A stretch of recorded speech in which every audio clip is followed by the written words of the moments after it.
Sôm xoa cung caធ្វើដំណើរទៅចាប់ខ្យងនៅវាលស្រែថ្ងៃចុងសប្តាហ៍ដ៏សែនស្រស់ស្រាយនិងរីករាយតើបងប្អូនឥឡូវនេះយើងធ្វើការជិះម៉ូតូចេញពីផ្ទះដើម្បីទៅកាន់វាលស្រែធ្វើការចាប់ខ្យងហើយនេះគឺជាតាមផ្លូវទៅកាន់វាលស្រែនិងចំការរបស់ខ្ញុំផ្ទាល់បើសិនជាយើងជិះម៉ូតូមកត្រង់ហើយបត់ស្ដាំចូលទៅក្នុងចំការកៅស៊ូ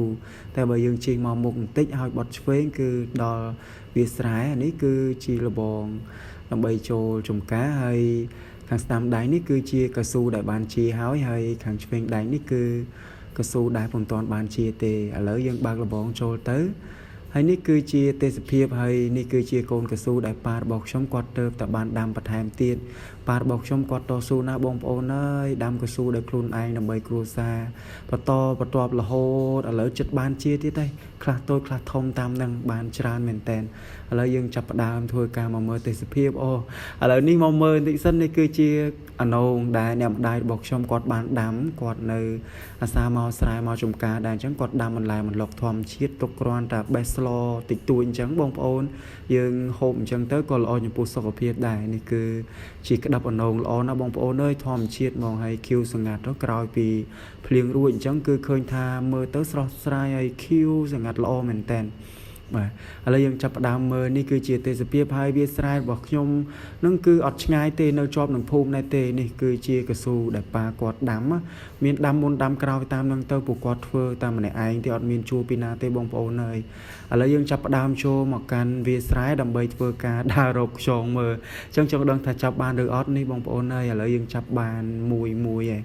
ចឹងគឺយើងសមណាខ្យងអត់ធំដែរទេខ្យងស្រែធម្មជាតិតូចដែរទេតែយើងអាចស្ងោរហូបបានខ្យងហ្នឹងគ្រាន់តែមុននឹងយើងស្ងោរយើងត្រាំទឹកវាមួយថ្ងៃឬក៏2ថ្ងៃទៅឲ្យវាខ្ជាក់ដីអស់សិនឥ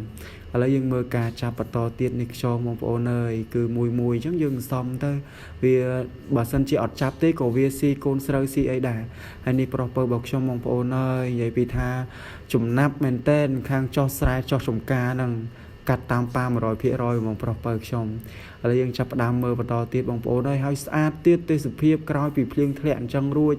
គឺយើងមើលទៅគឺឃើញខៀវស្រងាត់អារម្មណ៍ស្រស់ស្រាយមែនតើហើយខ្ញុំចោះចាប់ពីអ្នកប្អូនបើហ្នឹងដដើមគ្នាចាប់ទៀតហ្នឹងព្រោះឃើញខ្យងអញ្ចឹងទៅរត់ដដើមគ្នាហើយខ្យងខ្លះមួយគូបើយើងគិតទៅខ្យងនៅមានគូអញ្ចឹងយើងម្នាក់ក៏ត្រូវតែមានគូដែរឥឡូវយើងចាប់ផ្ដើមមើលនេះជាទេសភាពអូយស្អាតដែរហើយខ្ញុំចាប់ហ្នឹងនេះឥឡូវយើងអួតមើលខ្យងតិចបានប៉ុណ្ណឹងហើយចាប់ហ្នឹងអត់ច្រើនទេ